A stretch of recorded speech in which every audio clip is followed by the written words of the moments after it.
Welcome to Emotional Sobriety.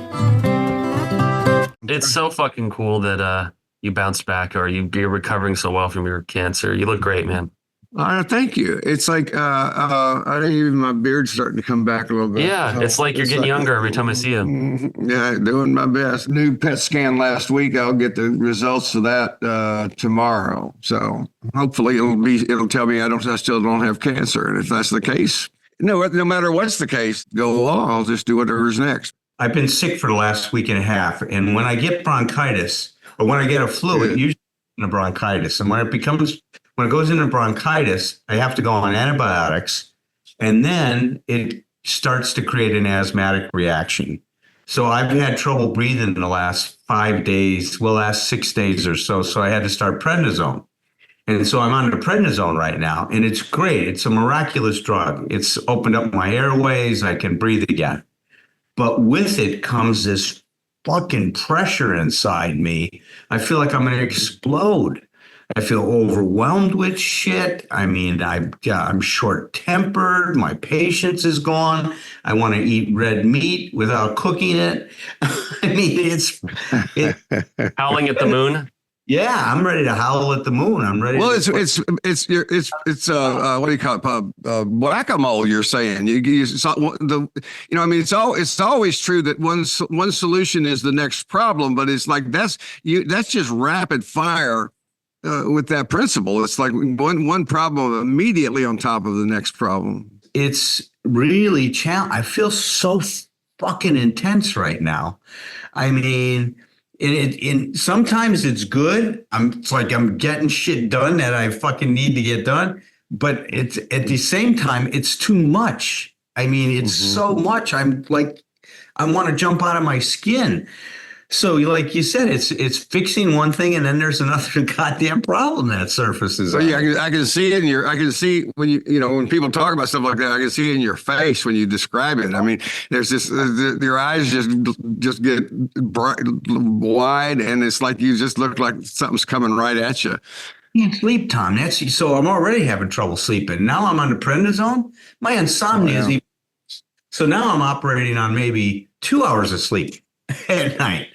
And so I'm going to stop it. Today will probably be my last day, maybe one more day, because I still feel like I have that asthmatic cough, that dry cough that just is because of my bronchi are all constricted and shit like that. So that's what's going on in terms of that, managing that. And it's interesting because it's so physical, but then at the same time, I felt really good the other day because I could really see what was going on, and I really managed my reactions well. Instead of just reacting, I was hitting the pause a lot. And that's the emotional sobriety thing that we've been talking about. Right, it is. Yep.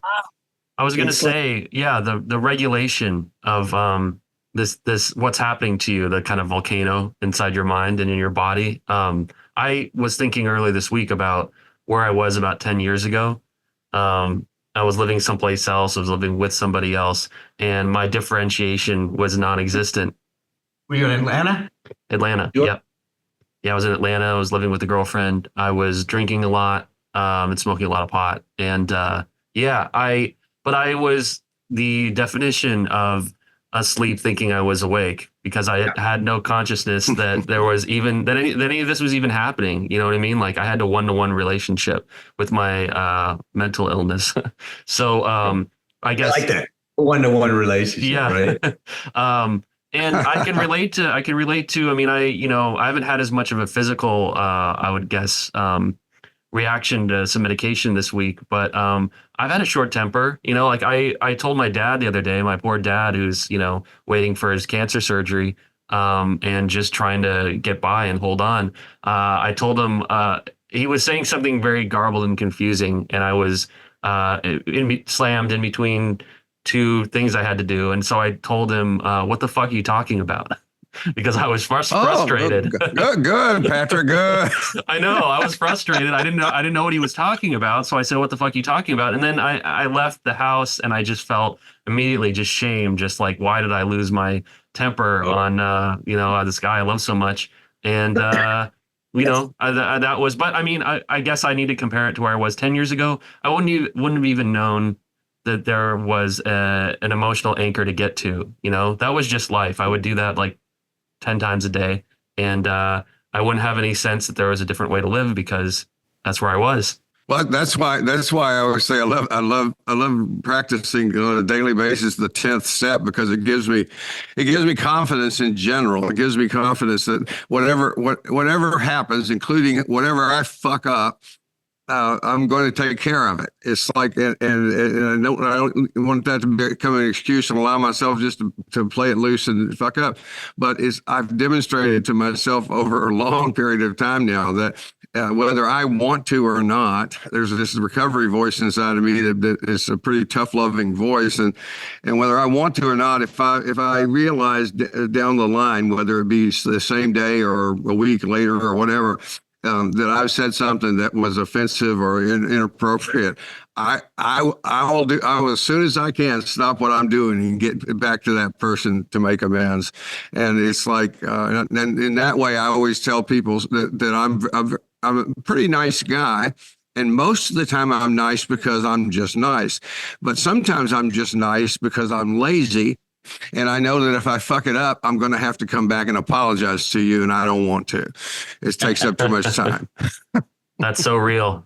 Yeah, I've been in that boat. And, I can admit to you guys that I haven't made this amends yet. I think I'm just embarrassed. So I need to do that still.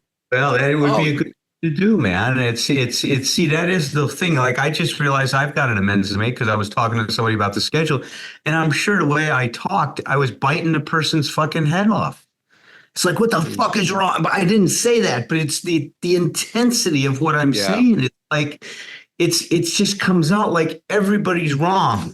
You're not doing what I want you to do. Most of the time I can accept that, but not, it's so hard when I'm feeling this way. It gets more and more intense that I want everything my way. That's not good. Yeah. Watch out. They have a sign like danger, right? Prednisone on board or some shit. That's like right. That. Right? I'm going to balance you guys out. Shit! I don't want to hear it. No, go ahead. I feel boring again, and that feels good to me. It's like one of the things I said to her is I just sort of I checked in with her yesterday, going like, "Listen, I really feel like I'm really being boring," and we were just talking about. I don't want, we want to basically not do that. We don't want to bore each other too badly. I have eaten the best part of a quarter pounder from McDonald's, which is a huge undertaking. I was driving past a McDonald's. I thought of it. Quarter pounder, said, "Fuck it, we're going in." And we, go in and get it. And I was able to eat part of it, most of it. You got to work your way up now to the double quarter pounder. That's my favorite. Well, we've got AA Grapevine. Thanks to Allen, he's found a really good one. It's called So Worth Living, and it's from February 2024. So worth living. After a car crash dealt her a traumatic brain injury, she kept close to the program, got involved in service, and learned to ask for help. One day, in November of 2007, with 22 years of sobriety, I was a passenger in a high-speed motor vehicle accident. A swerving vehicle hit our car, then pushed it into the next lane where another vehicle hit us, and we rolled over 3 times, end over end. I was awake and conscious the whole time, metal crashing repeatedly into pavement at 65 miles per hour. Every time we landed upside down, I expected to die, but didn't. In a matter of minutes, I lost my career, my spouse's career, our home, which had required 2 incomes to pay the mortgage, and my credit rating. While hospitalized, I failed to pay 1 month's worth of bills, and the late notices went into my credit rating, which fell through the floor. Our new car was demolished, and I went through all that sober. I'm writing this now with 33 years and counting. The accident caused damage throughout my brain. I lost the ability to filter out background noise, yet I just went to the California coastal area pre-conference assembly as my group's GSR. There were 500 rowdy, sober alcoholics in one big room there. I had to wear earplugs the entire time. It was an awesome experience, but totally exhausting.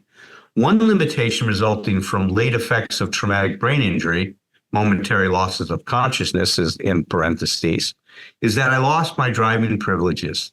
The great irony is that I never lost my license while drunk and high, though I certainly deserved to get arrested many times. I just never got caught. Many times I have had to humbly call AA members and ask for rides to meetings. It's so much easier to give help than to ask for it. I've had to practice a lot of acceptance. It helps to remind myself how many rides I've gladly given to others over the years and how happy it always made me. I'm learning to accept that it's okay to receive, because that provides others with the chance to enjoy being the givers. It took some time to arrange, but I now have regular rides to 3 AA meetings a week, a Monday meditation, Sebas, what is that? Is that a town? Sebastopol. Sebastopol, California. My home group, I should pronounce the home group right. Thursday, women's step study. Friday, LGBT beginners. I call it beginners, tongue in cheek, since many of the room have decades of sobriety under their belts. I get a ride to our district meeting once a month, so I am able to volunteer to be GSR for my home group. I'm so grateful to the members who bring me to meetings. I also belong to a closed online AA group. The group has 1,500 members worldwide. The group has 15,000 members worldwide, so I've been able to spend time online with other sober people anytime I want. None of this was available when I first got sober, so I'm glad I didn't become disabled until late in the day. I'm also grateful for Grapevine. I love to read it, especially the old issues kept by the groups I attend. In addition to my brain injury, I also suffer from clinical depression, which has worsened. Living with these disabilities has taught me so much about humility, acceptance, and gratitude. It's important to me to reach out and support other members with dual and multiple diagnoses. I'm serving on the committee planning a workshop on mental health and sobriety, where I have a very important job. I'm in charge of the food, and I'm planning on getting some real food, not just cookies. One of the most meaningful things in my life is to sponsor others with dual or multiple diagnoses.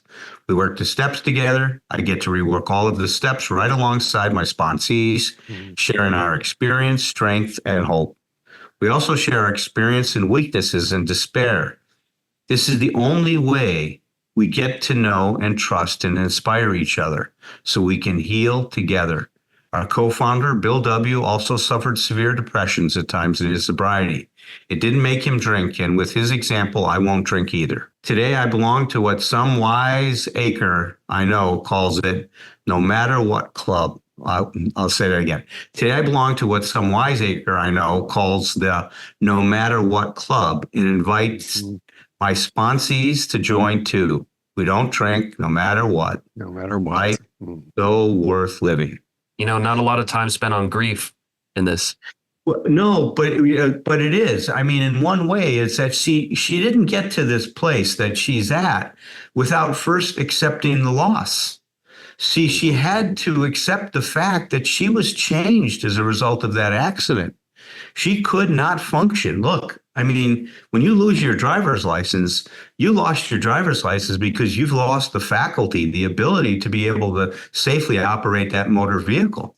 So it just tells us, without knowing all the details of the residual from the traumatic brain injury, we know that she is severely impaired by that trauma that she suffered.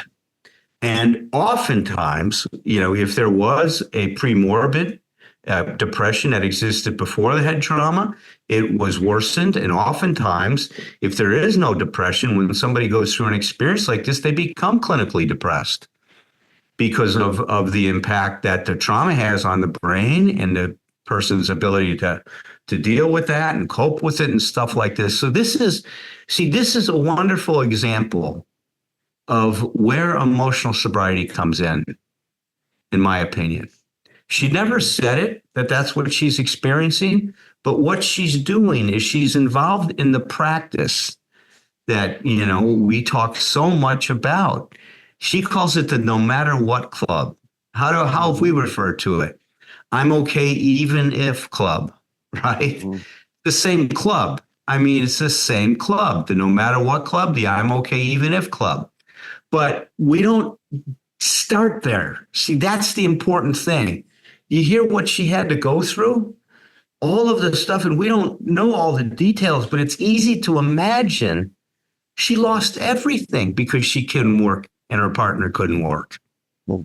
She lost her credit rating, her car. Life was good at that point, and then something happens randomly, and her whole life changed like that.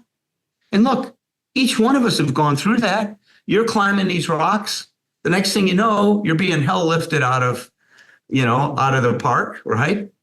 To a hospital. Yep. Tom's along, and all of a sudden he's got a diagnosis of cancer. I'm going along. All of a sudden I'm divorced, dealing with that whole situation and blowing up the family. And then my hip goes south in the middle of that whole thing. I mean, all of us have experienced these things that are life on life's terms. The no matter what thing is, I used to do it in groups. I would ask the group members. This is my trick question. I would ask the group members, what is your threshold? What are the circumstances that would need to be would be that you would relapse? And of course, it's a trick question because the answer for any of us who's going to stay sober needs to be there is no threshold. There is nothing that can happen, but it is good for me. When I found out when we used to do that, I remember the first time I did it with an eating disorder group, and I always point this out as just celebration of the honesty of these people that were in this group. I said, "What's your threshold?" And one of them said, "If there's food in the house." I go, "Well, that's a pretty low threshold." She was being completely honest. But the other thing I found is I encourage people to go to find that threshold. Like when we were doing that work, my threshold, when I would do that, I like what she said in the article about working the steps along with the clients. And I understand we're in a different position if we're sponsors or if we're therapists, but we still get to do it. We're still going along with them. And so one of the things I became aware of was, okay, my threshold was if my wife died, when my wife died, if she died before I did, that I could immediately imagine Tequila Boy saying, all bets are off. It's okay. And so I said that, I said that out loud. I did exactly what I told people that they should do when they figure out what their threshold is tell their support people what it is. And, and what in the resolution of that is I've done that such a good job of doing that I hope I've stopped at my age saying if we die, because I do know we do. And so, but it becomes if Dee were to die before I would do, if I'm sitting in my office and I find that out, I know for a fact that I would walk out into my waiting room and it would be filled with people that would be there for me, that I would not have a chance to relapse even if I wanted to, but it's still my responsibility. But it's important to know that even when you go to that extreme, and this woman is describing an absolute extreme, it's like no matter what. And that's recovery, man. That's solid. Well, and I also wanted to say this about it, Tom, because I'm with you in this thing, but I think in one way, her tying it to no matter what, I'm not going to drink is important. In no way would I want anybody not to have that. That's the minimum, right? Minimum requirement. But in one way, it's not enough. You see, the next step is no matter what, I can find a way to be okay. It's not about drinking anymore. It's about getting okay. And see, that's where I think sometimes the bar gets set. I don't mean to say too low, because it's not too low. Not drinking is so important that I could never think of that as setting the bar too low. But it's not having enough faith in ourselves that we can have much more than just not drinking. We can deal with this where drinking no longer becomes even an option, like you said. I don't want to drink. I'm in that place. I don't want to make things worse than they are. I want to find a way to get through this thing because I have faith that there is a solution somewhere in here, even though right now, I remember, I keep coming back to this because I can't tell you what it meant to me when you said it. When I was in the darkest moments, the darkest time through this divorce situation with Chess, you said to me, Alan, you cannot see the light from where you're at. You can't see it. You're going down a hallway and I'm off on a right angle somewhere down the road and I'm next to the light and I know there's a light over here, but you can't see it. You cannot see it. So, follow my voice is what follow my voice. Come this way. What you can do right now is have faith that I'm over here and I'm seeing the light. You can't, but I have it now. And so now then the next dimension of that becomes one of follow my voice, like you said. And see, that's the faith that I think that we can find in emotional sobriety, that if we keep moving towards the voice, that voice will lead us to the light. We may not see the light, but the voice is saying there is hope out here. I know it because I'm seeing it at this point. You were in that place. I know you were in some dark place with your cancer. You couldn't see the light. Patrick, I'm sure when you got with your leg, you were saying, great, everything was going wonderful, and I fall off a goddamn cliff. I mean, it's like we all go through that incredible disappointment, challenge, whatever you want to call it. But the big message here that I want everybody to hear is that no matter what club, to me means no matter what, I can integrate this experience and become a better person as a result of it because I learn how to cope with what is. See, that's what growing up is about, is being able to take whatever situation we are confronting and meet it and make the best of it given what's possible. She only has a certain number of possibilities cognitively because of her traumatic brain injury. She can't drive an automobile. Some of her other executive functions are probably also compromised. But what she has done is she has now organized her life in such a manner of being able to feel good about what she has today. How can I use this really crappy circumstance to become a better person? The other thing I was going to say about emotional sobriety is this is a good example to say, and I think from listening to this article, I think she may be an example of this too. But if we're doing our work and we're building our recovery beyond not drinking, so that the definition of our recovery is broader than that. So the recovery means more than just sobriety, and then that no matter what then applies to the whole picture. No matter what, I'm not going to. No matter what, it's not going to stop me from practicing my daily recovery. And what Alan's pointing out is that sure, that means we be sober, but it also means we get up. And obviously, with this woman, it means she goes to her meetings. It means she continues to participate, to be active, and all of that stuff, which is all a part of emotional sobriety. The only way I've been able to not give into the darkness is because I'm modeling my behavior on other people who I've seen doing it.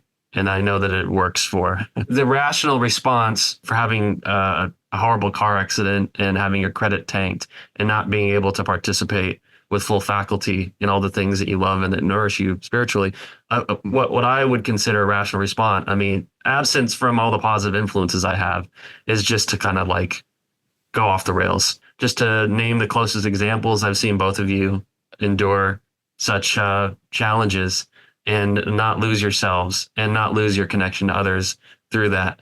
And I've been surrounded by people like that since before I've been able to get 2 days of physical sobriety together. And that's what's made the difference for me, and still does, because I don't always or even often find that inside myself. It's got to be through my connection with others and kind of drawing in that positive energy. knowing that's a good way to handle things when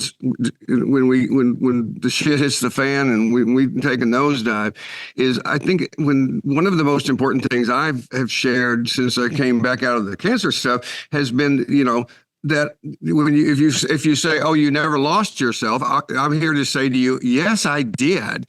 It's like, don't let's not make, I didn't let go of my support, and my support did not let go of me. So it held me up while I need, like Alan was talking when he couldn't see the light. It's like held me up when I wasn't holding myself up. But I want people to know, if they're going through something, they're comparing themselves. We're too mean to ourselves already. We can say, like, well, they did it without losing touch with themselves, and I'm lost touch with myself. I always want to tell people, like, no, I didn't. Every bit of my this nice, clever, healthy thinking at various points through the darker part of that, I couldn't find them. I wasn't even looking for them. So so that's where I would make the argument. Work when things are going well, when your life is boring, like I'm just describing today. That's when you work hard on your support system to be sure it's so strong that it's gonna withstand even you being MIA. This article makes me think of, I have a friend in my home group who suffered a traumatic brain injury. He actually got run over by a car. And he is one of the most beloved people in that group. And he's almost always called on. And he's got the greatest sense of humor. I just saw him at the South Bay Roundup. And we were like, I mean, he had me laughing so hard last week during the group that I was crying. Like, I had to excuse myself afterwards because I just looked ridiculous. And maybe it was just the mood I was in. I needed to laugh. But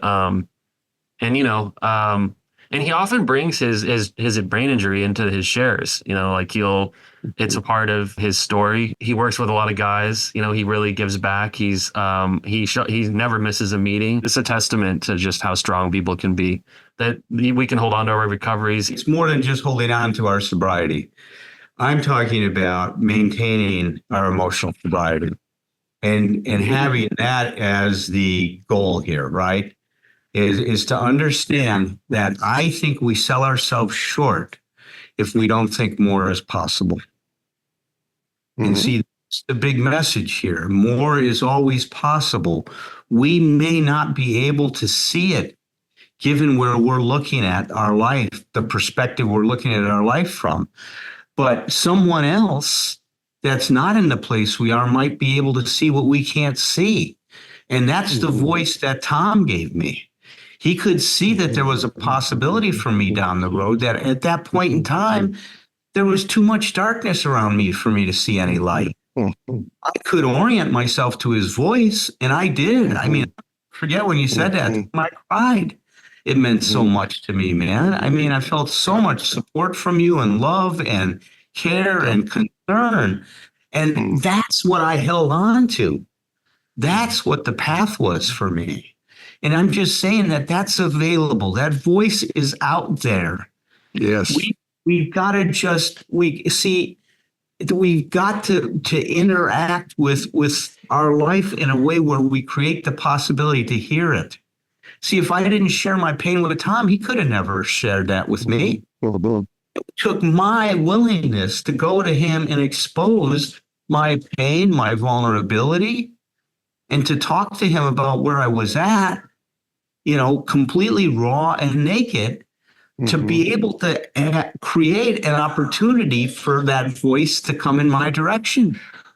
So we got to remember that no matter what's going on, sometimes all we can do is share with what's going on with us and be as authentic and real as possible. Right.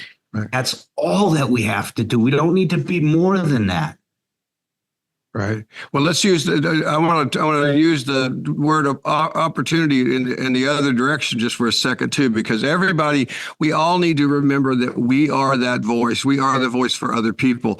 So sometimes we minimize our own ability to help, and because we don't know, we can't fix things for people. It's easy to feel powerless I could feel, certainly I felt powerless with what you were going through because none of us could fix it. We knew that, and we knew you had to go through, we knew none of us could just rescue you from pain. Same thing with my situation and Patrick's, but, just have confidence in yourself to know that a lot of times we don't give ourselves enough credit. Is you may in fact be that voice for other people and not even know it. Listen for those opportunities and speak with confidence.